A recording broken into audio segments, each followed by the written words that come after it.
In this video, we'll explore two powerful features in Kusto Query Language: Materialized Views and Functions.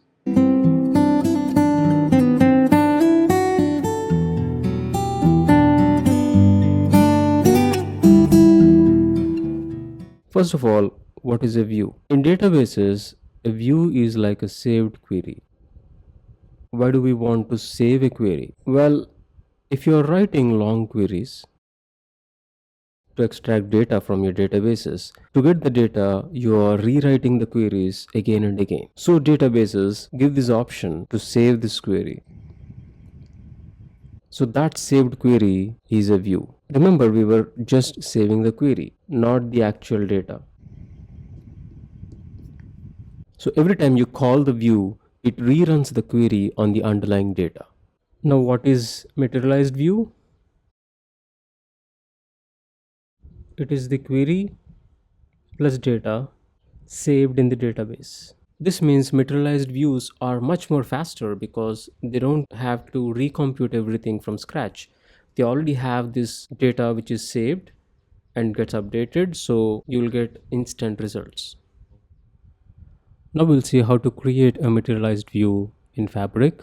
So we have this event stream which is live. I duplicated this tab and opened the event house. So this is my event house. I'm clicking on this database. I opened the database and this is my data. I'm opening this query set. Here I am. So to create a materialized view, the command is .create materialized view. Then the name of the view, summarized mat view. On table, I want to run it on the bikes table. So bikes, and open the curly brackets. Here we need to give the KQL query. So I'm pasting this query here. Okay, so this query is now going to be a materialized view, so that the result of this query will be stored and immediately retrieved whenever I call this materialized view. So let's execute this. We got it executed. Now if you look at the materialized views, we have this summarized mat view. Let's call it summarized mat view, take 100, run, you got the result. So this result is already computed and saved for us, so that whenever we call it again, it will immediately give the result. Now there is a problem with this materialized view. I'll tell you what it is.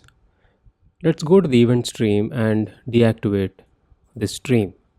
The problem is, if you create a materialized view, it runs only the recent results, recent data coming in. Now, if you want to get the past data also into the materialized view, then we need to use another function called async inside the materialized view. Let me show you that. So .create async, asynchronized. Now materialized view with backfill is true. The name of the material view, I call it summarized mat view async. On table bikes. Now if you do this, let's say only neighborhood, you can load even the past data or existing data into the materialized view. So let's run it. It got executed. Now let's call it. You will get the data. This is the existing data which can be loaded into this materialized view by using this backfill is true and async function. So this is the way we create materialized views and async materialized views. Okay, now let's talk about functions. First of all, why do we use functions? Just like in any programming language, it is just a reusable block of code. So now reusing is possible because of parameters. Now in KQL, a function is a saved query plus parameters. So instead of copy pasting queries everywhere, you can wrap them inside a function and call them whenever you need it. Let's try to create a function in KQL here. In the bikes table, I'm filtering the neighborhood, where neighborhood is, let's say, strand. That's what we could see here. Run it. Okay, it's double equal to. We got the data of the neighborhood strand. Let's run this once again. We could see the other neighborhoods. So the other neighborhood is Chelsea. Let's run this. We got the data of all the Chelsea neighborhood. Now, instead of doing it again and again, we could create a function. So, to create a function, the method is create or alter function, and the name of the function, let's call it bike neighborhood, and the parameter is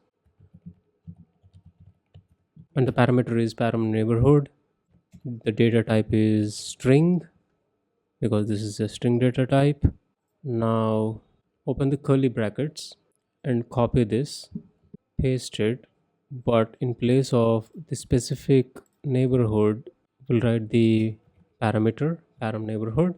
Okay, so now if we run this, a function will be created called bike neighborhood. So if you go here, we could see the bike neighborhood function. Now we could call the bike neighborhood function and give the parameter, let's say Chelsea, run it, we get the data of Chelsea. Give the parameter strand, we get the data of strand. So this is how we use functions to reuse the logic. That's all for this video. In the next video, we'll look at real-time dashboarding in KQL.